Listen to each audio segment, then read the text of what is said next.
On s'attaque ensemble à ce nouveau point de grammaire en 3 parties et on commence avec les explications. Pour ce qui est de la construction, c'est pas compliqué, il suffit d'accoler wa oloka juste derrière un nom, c'est le cas le plus fréquent. Ou bien derrière un nom accompagné de sa particule, par exemple ni, de, etc. Tout de suite un petit exemple de formation. 車は愚か。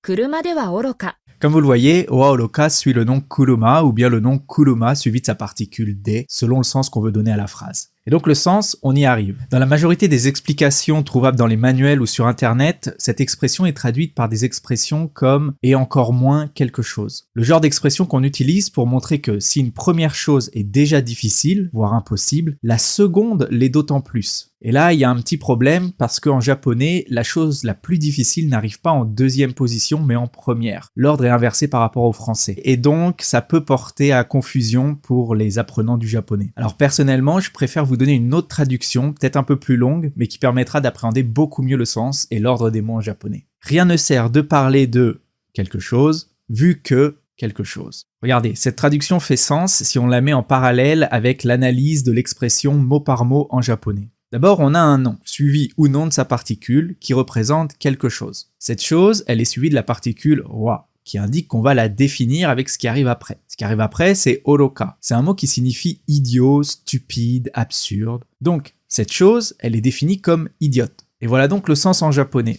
Quelque chose est idiot, idiot de mentionner. Pourquoi ? Parce que c'est évident. C'est tellement évident qu'il serait absurde, stupide de la mentionner. Bon, même si on la mentionne au final.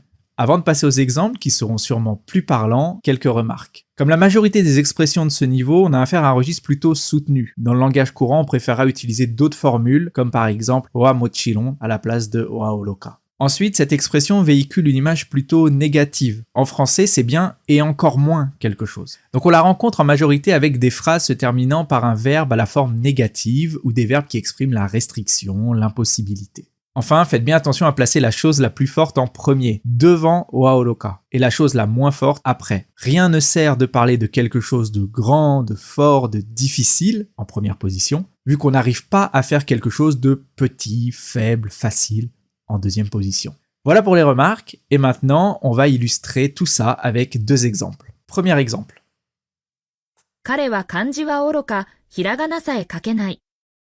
Ici, vous voyez que les kanji sont définis par wa oloka. Il est donc idiot d'évoquer les kanji. Rien ne sert d'en parler, vu qu'il ne peut même pas écrire les hiragana. Les hiragana sont bien sûr considérés plus faciles que les kanji. Deuxième exemple. 彼女は海外旅行には愚か、国内旅行にも行ったことがない。 Cette fois, le fait d'évoquer les voyages à l'étranger est défini comme absurde. En effet, rien ne sert de parler de voyage à l'étranger, vu qu'elle n'a même jamais voyagé dans son propre pays. Vous remarquez que les 2 phrases portent une nuance négative. Et cette nuance, elle est même mieux retranscrite pour le coup avec l'expression « et encore moins » en français. Il ne peut pas lire les hiragana, et encore moins les kanji. Elle n'a jamais voyagé dans son propre pays, et encore moins à l'étranger. D'ailleurs, les 2 verbes de la phrase sont bien à la forme négative encore une fois. Je le répète, mais c'est important de remarquer aussi que la chose la plus importante se trouve avant wa oloka. Les kanji avant les hiragana. Les voyages à l'étranger avant les voyages dans son propre pays. Maintenant que nous avons illustré les explications, vous êtes prêts à utiliser vous-même cette expression et on passe donc à la partie exercice. Dans ce premier exercice, c'est à vous de reformuler ces phrases en utilisant wa oloka. Je vous laisse 5 secondes pour mettre la vidéo sur pause et prendre le temps de réfléchir et on se retrouve après.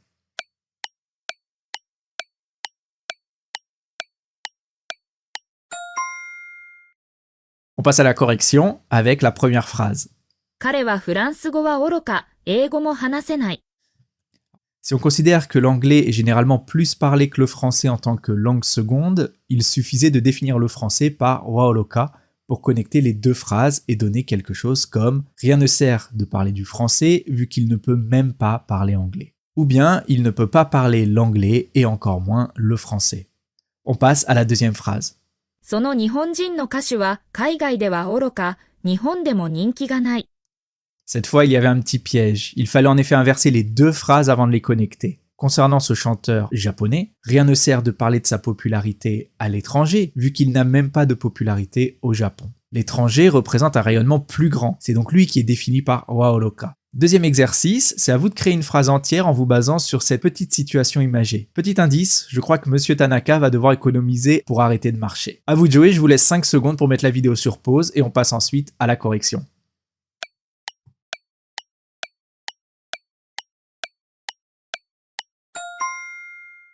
Bien sûr, il n'y a pas une seule bonne réponse, mais voilà une possibilité. 田中さんは自動車は愚か、自転車も買えない。 Monsieur Tanaka ne peut pas se payer de vélo et encore moins une voiture. Si vous aviez une phrase différente, n'hésitez pas à la poster sous cette vidéo. Finissons la revue de ce point de grammaire par son utilisation en contexte par les Japonais à travers 4 vidéos authentiques. On commence par un extrait d'une conférence TEDx où une personne nous parle de son vécu avec une prothèse de jambe.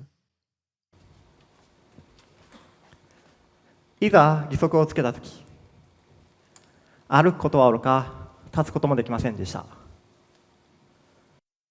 Voyons d'abord les mots un peu difficiles. Ici, il y en a surtout un, gisoku, qui est donc la jambe artificielle, la prothèse. Cet homme nous raconte donc que lorsqu'on lui a mis cette prothèse, il ne servait à rien de parler de marcher, vu qu'il ne pouvait même pas se lever. En d'autres termes un peu plus naturels, il ne pouvait pas se lever, et donc encore moins marcher.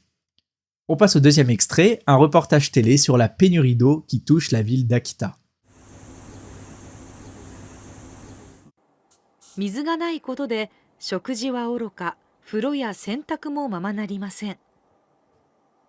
Ici, pas de vocabulaire très compliqué. Shokuji, le repas, furo, le bain, et sentaku, la lessive. Donc, si on décortique la phrase, faute d'eau, sans même parler des repas, il devient impossible de prendre un bain ou de faire la lessive. Vous remarquez dans ces 2 derniers extraits qu'ils utilisent cette tournure avec oaoroka, car les situations sont négatives. On ne peut pas se lever, on ne peut pas utiliser d'eau, etc. Le 3e extrait ne déroge d'ailleurs pas à cette règle, avec cette fois un extrait d'un des premiers épisodes de l'anime Bleach.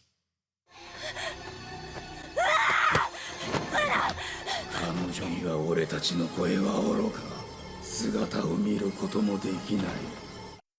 Petit point vocabulaire, okau, koe signifie la voix, et sugata, la forme ou la silhouette, mais ici elle est utilisée au sens de corps, comme corps humain. Donc si on traduit cet extrait, on obtient « Elle ne peut pas voir notre corps et encore moins entendre notre voix ». Je pense que vous commencez à bien assimiler l'utilisation de cette expression, et on finit avec un dernier extrait, un vlog dans les montagnes et une balade à vélo. 戻ります。帰りは全部下りだから電動アシストはおろかペダルを漕がなくてもいい。 Kudari, c'est la descente, et Dendo Ashisto, c'est l'assistance électrique, le petit moteur qui aide à pédaler sur les vélos électriques. Pour ce qui est de la phrase, comme c'est une descente, on n'a pas besoin de pédaler, et encore moins d'utiliser l'assistance électrique. Pour ce dernier exemple, il n'y a pas vraiment de nuance négative, mais plutôt une nuance restrictive. On n'a même pas besoin de faire quelque chose, même pas besoin de pédaler. Et voilà qui conclut nos 4 extraits. Et avec tout ça, vous êtes fin prêt à utiliser cette nouvelle expression. Alors il ne me reste plus qu'à vous dire... 単語は愚か、文法も使わなければ忘れてしまうので頑張ってください。